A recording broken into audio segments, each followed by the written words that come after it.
नमस्कार, सुनो कहानी रितिका की जुबानी में मैं आपका स्वागत करती हूँ।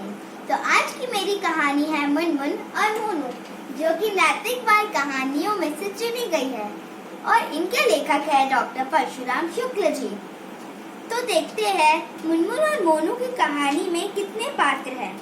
मुनमुन और मोनू की कहानी में 3 पात्र हैं।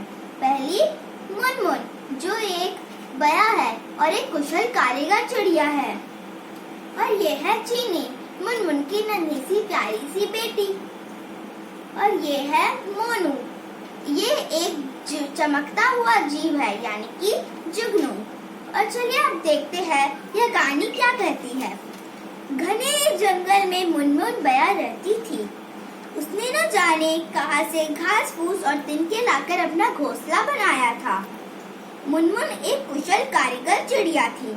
उसने एक एक तिनके को इस तरह एक दूसरे में फंसा कर घोंसला बनाया था कि विश्वास ही नहीं होता कि एक चिड़िया का घोंसला है। दूर दूर से पक्षी उसका घोंसला देखने आते थे। इनमें बहुत पक्षी ऐसे भी थे जो मुनमुन का घोंसला देखकर खुश होते थे और उसकी प्रशंसा करते थे। मुनमुन का घोंसला वास्तव में बहुत सुंदर था, किंतु उसमें कमी थी प्रकाश की। चांदनी रातों में तो मुनमुन के घोंसले में प्रकाश रहता था, लेकिन अंधेरी रातों में घना अंधकार, इतना घना अंधकार कि मुनमुन को अपनी नन्ही सी लाडली बच्ची चीनी भी नहीं दिखाई देती थी। एक दिन जंगल में खूब पानी बरसा और शाम तक बरसता रहा। पानी इतना तेज था कि मुनमुन दाना चुगने भी नहीं जा सकी थी।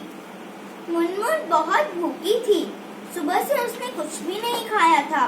बरसात बंद होते ही मुनमुन दाना चुगने के लिए अपने घोंसले से बाहर निकली। पहले उसने चोंच में दाने भरकर अपनी नन्ही सी बेटी चीनी को खिलाया। फिर अपना पेट भरने के लिए फिर से घने जंगल में चली गई। मुनमुन को तेज भूख लगी थी, इसलिए वह बड़ी देर तक दाना चुगती रही। उसे समय की कोई भी याद नहीं आई। रात का अंधेरा होने पर उसे होश आया। मुनमुन ने अपने चारों तरफ देखा। बरसात की रात, आसमान पर घने बादल और दूर दूर तक घना अंधकार। चारों ओर का वातावरण बहुत डरावना लग रहा था। मुनमुन भयभीत हो उठी। वह अपने घोंसले का रास्ता भी भूल गई। इतने घने अंधेरे में अब वह किसी तरह भी अपने घोंसले तक नहीं पहुंच सकी थी। मुनमुन को नन्ही चीनी की बहुत याद आ रही थी। वो सोच रही थी, बेचारी चीनी न जाने किस हाल में होगी। मुनमुन को कुछ भी नहीं सूझ रहा था। भय और घबराहट के कारण उसकी जान निकली जा रही थी। तभी मुनमुन की दृष्टि चमकते हुए जीव पर पड़ी। अरे यह क्या? यह तो मोनू जुगनू था। मुनमुन की उदास आंखों में चमक आ गई। वह फुर्ती से उड़ती हुई मोनू के पास चली गई। मोनू मोनू, क्या तुम हमारी मदद कर सकते हो? भैया हाफते हुए बोली। मैं इतना छोटा जीव, भला तुम्हारी मदद कैसे करूँ साहब? मोनू आश्चर्य से बोला। वह मुनमुन को अच्छी तरह पहचानता था और उसे प्रतिदिन जंगल में दाने चुगते देखता था। मोनू भैया, मैं अपने घर का रास्ता भूल गई हूँ। नन्ही चीनी अकेली है, उसकी याद में मैं परेशान हो रही हूँ। बेचारी न जाने किस हाल में होगी। तुम मुझे मेरे घोंसले तक पहुँचा दोगे ना? मुनमुन बड़ी विनम्रता से बोली। ठीक है मुनमुन रानी, मेरे पीछे पीछे आओ, कहते हुए मोनू एक और उड़ चला। मुनमुन मोनू के पीछे पीछे चल दी। मुनमुन मोनू के पीछे उड़ती अपने घोंसले तक पहुँच गई। उसने मोनू को धन्यवाद दिया और अपने घोंसले में रुकने का आग्रह किया। मोनू दिन भर एक पेड़ पर बैठा पानी में भीगता रहा था। उसे अभी भी ठंड लग रही थी, अतः वह मुनमुन के घोंसले में रहने के लिए तैयार हो गया।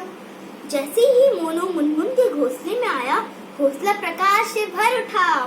मुनमुन की खुशी का ठिकाना न रहा।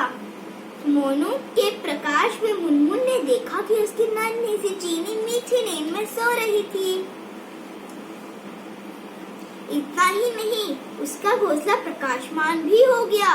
अतः उसने मोनू को हमेशा के लिए घोंसले में रहने का आग्रह किया। मोनू को भी एक आश्रय की तलाश थी, अतः उसने मुनमुन की बात मान ली। इसके बाद मुनमुन और मोनू दोस्त बन गए और एक साथ में रहने लगे। तो इस कहानी से हमें यह सीख मिलती है कि हमें मिलजुल कर काम करना चाहिए और एक दूसरे की मुश्किल समय में उनका ध्यान रखना चाहिए और मदद करनी चाहिए। धन्यवाद।